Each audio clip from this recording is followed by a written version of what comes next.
Du professeur Israël Shahak, Histoire et religion juive, chapitre 3, Orthodoxie et interprétation, les dispenses suite.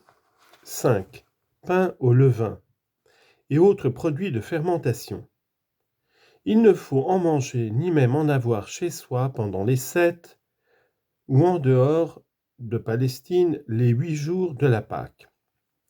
Le concept de substance levée n'a cessé lui-même de gonfler, et l'aversion ne serait-ce que pour la vue d'un de ces aliments pendant le temps de fête a pu frôler l'hystérie. L'interdit concerne désormais toutes les variétés de farine et même du grain non broyé. Dans la société talmudique, il était tolérable puisqu'on cuisait le pain levé ou pas une fois la semaine. Les familles paysannes, avec le reste du blé de l'année précédente, faisaient du pain azim pour cette fête qui débouche sur la première moisson de printemps. Mais cette observance était très dure pour les familles de la diaspora européenne, toutes ou presque des classes intermédiaires, et surtout pour les commerçants en blé. Donc, cette dispense, tous ces aliments sont vendus fictivement à un gentil à la veille des fêtes, et rachetés automatiquement après. L'unique chose à faire est de les mettre sous clé pendant le temps pascal. En Israël, cette vente fictive a été rendue plus efficace. Les juifs religieux vendent, entre guillemets, leurs aliments produits de fermentation à leur rabbin, lequel les vend au grand rabbin, et ceux-ci les vendent à un gentil.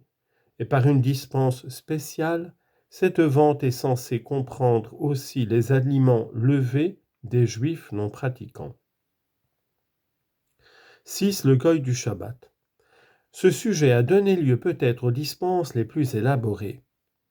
On a vu que le champ d'application de l'interdit sabbatique n'a cessé de s'étendre.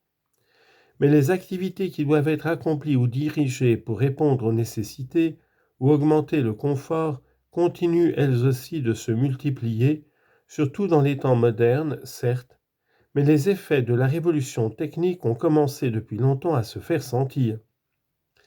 Le paysan ou l'artisan juif du IIe siècle en Palestine, qui avait sa meule pour ses besoins domestiques, pouvait facilement respecter l'interdit de moudre le jour du Shabbat. Il en allait tout autrement pour l'exploitant d'un moulin à vent ou à eau, l'un des principaux métiers exercés par les Juifs en Europe orientale.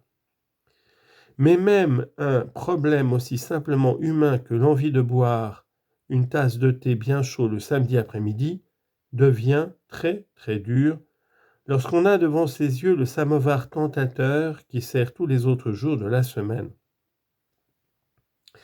Il ne s'agit que de 2 exemples choisis dans la gamme interminable des problèmes de l'observance du Shabbat. On peut affirmer avec certitude que pour une communauté composée exclusivement de juifs orthodoxes, ils étaient tout à fait insolubles, au moins durant les 8 ou 10 derniers siècles, sans l'aide de non-juifs.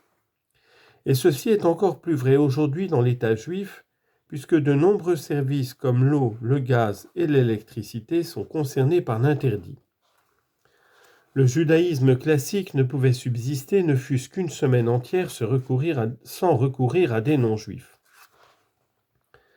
Mais, sauf dispense spéciale, un obstacle de taille empêche d'employer des non-juifs à ces tâches du samedi.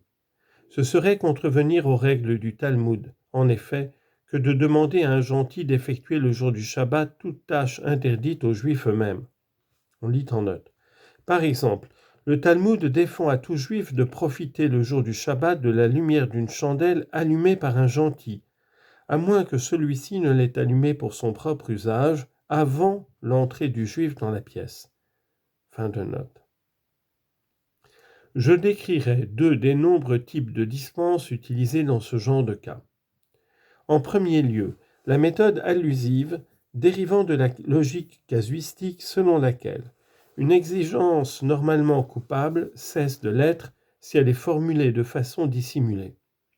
En principe, l'allusion doit être obscure, mais elle peut être claire en cas de besoin ou de nécessité extrême. Ainsi, dans un récent petit livre sur les observances religieuses publié à l'intention des soldats israéliens, on apprend à ces derniers comment s'adresser aux travailleurs arabes employés dans l'armée comme goy du Shabbat. Dans des cas urgents, par exemple s'il fait froid et qu'il faut faire un feu, ou s'il y a besoin de lumière pour un service religieux, le soldat juif pieux peut utiliser une allusion claire en disant à l'arabe « il fait froid » ou bien « il fait noir ici ». En règle générale, cependant, on doit se contenter d'une allusion obscure comme « ce serait plus agréable s'il faisait plus chaud là-dedans ». On lit en note. Un de mes oncles, à Varsovie avant 1939, recourait à une méthode plus subtile à l'égard de sa servante non juive, appelée Maricia.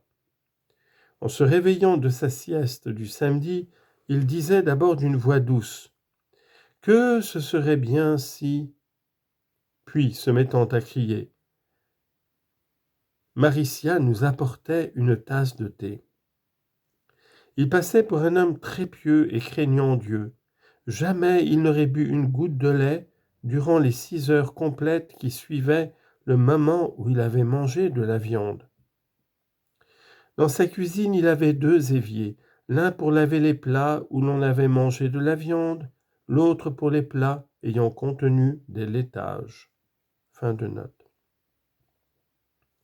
Cette méthode allusive est d'autant plus répugnante et dégradante qu'elle s'applique normalement à des non-juifs qui, en raison de leur pauvreté ou de leur condition sociale inférieure, sont à la merci de leur employeur juif. Qu'il soit au service d'un particulier ou de l'armée israélienne, l'employé non-juif doit apprendre à interpréter les allusions obscures comme des ordres, sous peine d'être renvoyé sans pitié.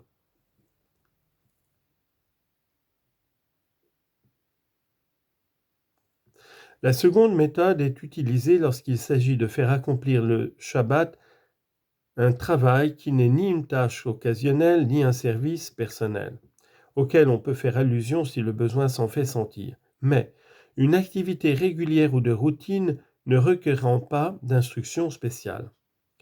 En vertu de cette méthode appelée inclusion implicite du Shabbat parmi les jours ouvrables, le gentil du samedi est engagé pour toute la semaine ou l'année sans la moindre mention du Shabbat dans le contrat, alors qu'il s'agit en fait de tâches à exécuter uniquement ce jour-là.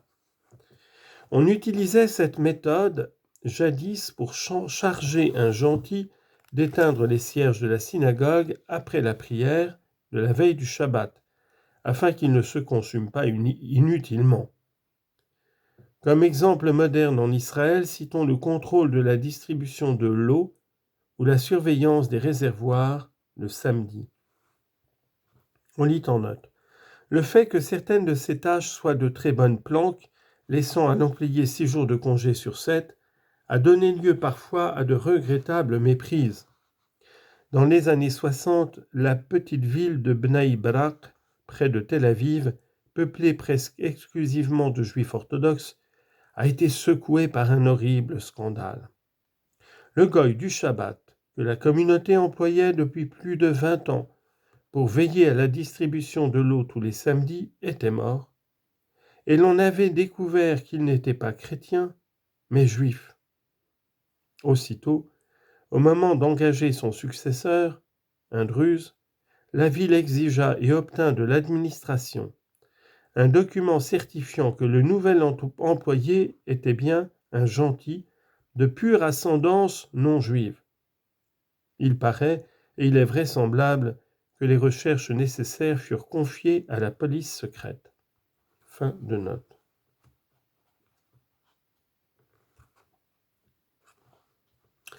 Le même raisonnement est appliqué au cas de certains juifs, mais dans un autre but. Il est interdit aux juifs de recevoir toute forme de paiement pour un travail accompli le jour du Shabbat, même si ce travail est lui-même permis. Ici, le principal exemple concerne les professions sacrées.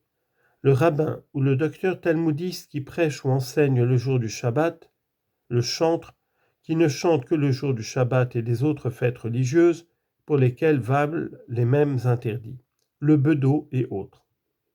Au temps talmudique, et pendant plusieurs siècles encore dans certains pays, ces fonctions n'étaient pas rétribuées. Mais quand elles devinrent des professions salariées, l'on recourut à la dispense de l'inclusion implicite et l'on se mit à engager ces personnes pour le mois ou pour l'année. Le cas des rabbins et des lettrés talmudiques est particulièrement compliqué du fait que le Talmud leur défend de recevoir toute espèce de paiement pour avoir prêché, enseigné ou étudié des sujets talmudiques, et ce, même pendant la semaine. On lit en note: en revanche, l'instruction religieuse élémentaire peut donner lieu à une rétribution. Cette activité a toujours été peu considérée et mal payée. Fin de note. À leur intention, une dispense supplémentaire stipule que leur salaire, en vérité, n'en est pas un. C'est une, entre guillemets, compensation de l'oisiveté. Fermez les guillemets. Résultat de ces deux fictions, un paiement correspondant en réalité à un travail effectué principalement, sinon uniquement le jour du Shabbat, se métamorphose en un paiement pour être resté sans travail pendant la semaine.